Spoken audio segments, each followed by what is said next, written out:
तो कई खास मेहमान इस वक्त हमारे साथ हैं। बीजेपी का पक्ष रखने के लिए हमारे साथ प्रेम शुक्ला हैं, कांग्रेस पार्टी का पक्ष रखने के लिए हमारे साथ रोहन गुप्ता है, माधव आनंद जेडीयू का पक्ष रखने के लिए हमारे साथ है और संजीव उनियाल आरएसएस सपोर्टर हैं। आप सभी का बहुत बहुत स्वागत है। पहला सवाल तो रोहन गुप्ता जी आप ही से है। बड़ा सवाल यही है, क्या कांग्रेस को 2024 के लिए मोदी चैलेंज कबूल है? देखिए, मुझे इस बात की खुशी है कि जैसे जैसे दिन जा रहे हैं आपके सवाल बदल रहे हैं और यही कांग्रेस पार्टी की खूबी है। देखिए, यहाँ पे आपने जब स्टार्टिंग अपना रिपोर्ट दिया, आपने कहा कि कांग्रेस ये है, बीजेपी ये है, ये चैलेंज है। वोट कौन करता है? देश की जनता करती है। पूरे देश की जनता वोट करती है, उनके मुद्दों पे वोट करती है। पिछली सरकार ने क्या काम किया उस पे वोट करती है, उसकी क्या बेहतरी हुई उस पे वोट करती है, कितने वादे सरकार ने पूरे किए उस पे वोट करती है और उसको आगे क्या फ्यूचर लगता है उस पे वोट करती है। हमारे यहाँ बैठने आकलन करने से देश की सरकार नहीं बनती है। और जितने भी मुद्दे हमने डिस्कस किए, आज कोई भी आंकड़े आप निकाल के देख लीजिए, महंगाई की बात हो, गरीबी की बात हो, बेरोजगारी की बात हो, हर मुद्दे पे मोदी सरकार फेल है।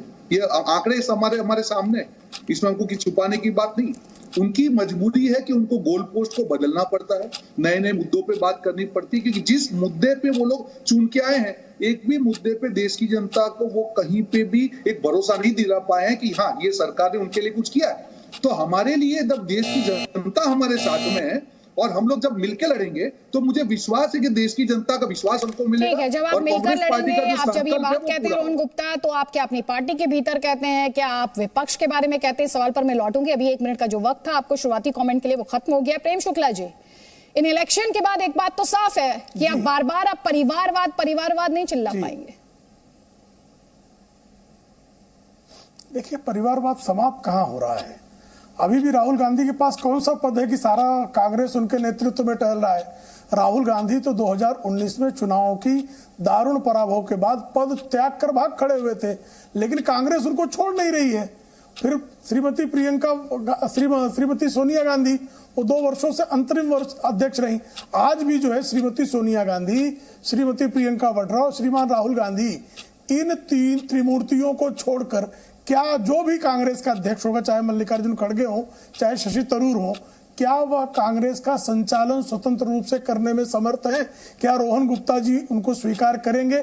क्या कांग्रेस के सामान्य कार्यकर्ता जो हैं वो किसी गैर गांधी को आज भी अपना नेता मानने के लिए तैयार है? तो स्थिति है नहीं तैयार है, तो परिवारवाद था, है, जारी रहेगा। इसमें किसी प्रकार का कोई संदेह, कांग्रेस जब तक है तब तक वो वंशतंत्र के को ही वो प्रबल करने का काम करेंगे वो, और राज्य दर राज्य करेंगे, जिला दर जिला करेंगे। ठीक है, आप कह रहे हैं कि भ्रमित कर रहे हैं, परिवारवाद था कांग्रेस में, है और रहेगा। माधव आनंद, ये तो कम से कम इलेक्शन की बात कर रहे हैं, परिवारवाद से मुक्ति की बात कर रहे हैं। परिवारवाद एक बहुत सेंट्रल थीम रहा है अगर इलेक्शंस की, चुनावों की बात की जाए, और कई पार्टी बीजेपी के निशाने पर इसीलिए रही।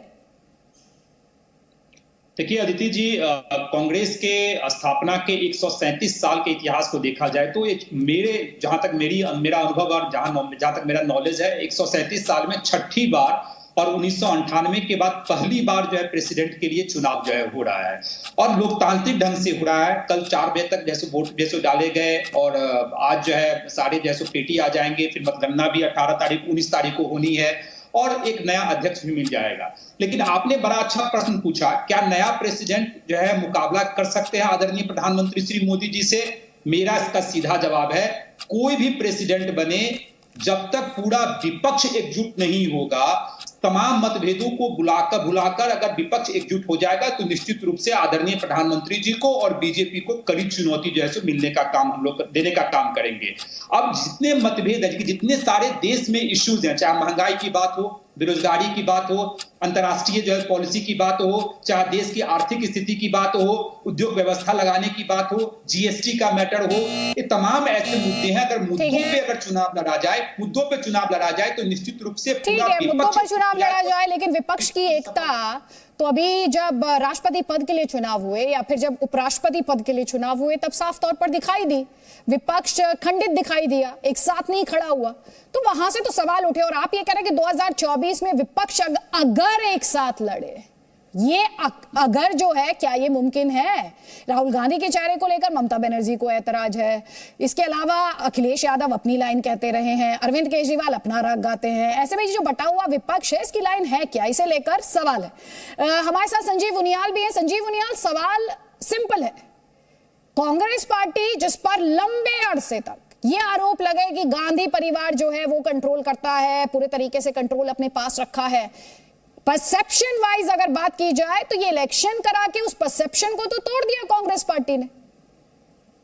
सब कुछ लुटा के होश में आए तो क्या हुआ, मैं इसकी जर्जर कर दूंगा, ऐसी संकीर्ण हालत में पहुंचा दूंगा इस पार्टी को, कहीं का नहीं छोड़ूंगा, एक एक चट्टान को नीचे गिरा दूंगा, मिट्टी में मिला दूंगा, लगभग ऐसी कसम खाने के बाद और ये दिखाना कि अब मैं पुनर्जीवित करूंगा, क्योंकि गांधी परिवार सिर्फ गिरा सकता था, इसको मिट्टी में मिला सकता था, अब उठाने का काम जो करेगा वो खड़गे करेगा, ऑफिशियल कैंडिडेट करेगा। वो कैंडिडेट नहीं करेगा जो अंडरडॉग है पहले से। Tharoor is not official candidate. Official candidate का तमका भी लगा दिया गया है कि वो खड़गे जी हैं। अगर खड़गे जो ऑफिशियल कैंडिडेट है तो अभी इलेक्शन कैसे हो गया? ऑफिशियल कैंडिडेट जब बैठेगा आके प्रेसिडेंट की उस पर, तो प्रेम शुक्ला जी वाली बात ठीक हो गई। रिमोट किसके हाथ में रहने वाला है? फिर रिमोट रहने वाला है दोबारा से गांधी परिवार के हाथ में, क्योंकि ऑफिशियल कैंडिडेट को जीतने ही वाला है। तो गांधी परिवार चाहे इधर से आए, चाहे उधर से आए, चाहे घुमा के आए, चाहे सामने से आए, मैं तो नकेल अपने हाथ में ही रखूंगी। ठीक है रोहन गुप्ता, ये एक और काउंटर आर्गुमेंट है। And by the way, with due respect to your opinion, ये सवाल बार बार उठा है कि क्या कांग्रेस पार्टी मोदी चैलेंज के लिए तैयार है। तो वो सवाल मैं पहले भी उठाती आई हूं, फिर से उठा रही हूं आज। लेकिन जो पॉइंट उन्होंने उठाया अभी, उन्होंने ये कहा कि गांधी परिवार डायरेक्ट कंट्रोल अपने हाथ में रख ले या वाया किसी के अपने हाथ में रख ले, बदलता कुछ नहीं। इन आरोपों पर आप क्या कहेंगे? देखिए, कितने सवालों के हम जवाब दें। पहले कह रहे थे कि चुनाव नहीं होगा, गांधी ही बनेंगे, अब चुनाव हो रहा है। अभी इन्होंने कहा, किसी ने कहा ऑफिशियल कैंडिडेट। ये क्या हो रहा है? जब चुनाव है, दो उम्मीदवार अपना विजन रख रहे हैं, दोनों लोग प्रचार कर रहे हैं, वोटिंग हो रहा है बाकायदा। मुझे बताइए कौन सी दूसरी पार्टी में हुआ है? अभी भाजपा ने रातों रात 3 साल के लिए उनके अध्यक्ष को एक्सटेंशन दे दिया, तब कहां गई थी उनकी लोकतंत्र? ठीक है, सवाल उठाने वाले उठाते रहेंगे। उनको आज पहले कह रहे थे कि गांधी फैमिली से कोई आएगा, अब नहीं आ रहा है तो अब बोल रहे हैं रिमोट कंट्रोल। ये आपकी सोच है। और आज एक चीज तो कांग्रेस पार्टी ने कर दी, उन सबके मुंह में दही जमा देगा जो रोज डिबेट में आके चिल्ला रहे थे कि नहीं, कि गांधी फैमिली से ही कोई आएगा, नॉन गांधी कोई अध्यक्ष नहीं बन सकता है। इसमें जवाब लीजिए। प्रेम शुक्ला जी ये कह रहे हैं कांग्रेस पार्टी ने बोलती बंद कर दी।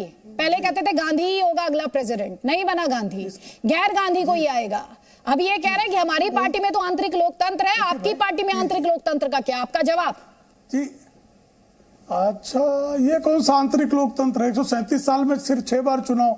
भारतीय जनता पार्टी में हर 3 वर्ष के बाद पारदर्शी ढंग से मंडल स्तर, जिला स्तर, प्रदेश स्तर, राष्ट्रीय स्तर का चुनाव होता है। अब राष्ट्रीय अध्यक्ष हमारा सर्वसहमत से चुन लिया जाता है। कांग्रेस की तरह धोती फाड़कर अध्यक्ष नहीं भगाया जाता। इसका मतलब हमारे यहाँ लोकतंत्र नहीं है। आदरणीय सीताराम केसरी को जब धोती फाड़कर भगाया गया था, अदिति जी मैं किसी के बीच में नहीं बोल रहा हूँ। नहीं, रोहन जी की बात पूरी होने दीजिए सर, आपको इंटरप्ट नहीं किया उन्होंने। प्लीज प्रेम शुक्ला जी बात पूरी कीजिए सर। देखिए, क्या ये सत्य नहीं है कि श्रीमान सीताराम केसरी की धोती फाड़कर श्रीमती सोनिया गांधी को लाया गया था? और श्रीमती सोनिया गांधी क्या इलेक्टेड थी, प्रेसिडेंट थी? नहीं थी ना। और आप मुझे बताइए ना, 137 वर्षों में सिर्फ 6 बार ही चुनाव क्यों हुए? 137 वर्षों का आप इतिहास गिनाते हो और सिर्फ 6 चुनाव, इसका क्या कारण है? इसका भी जरा आप जो है स्पष्टीकरण दे दीजिए। भारतीय जनता पार्टी में हर 3 साल बाद मंडल स्तर का भी आप मुझे बताइए ना, आपके यहाँ कब ब्लॉक स्तर पर चुनाव हुआ?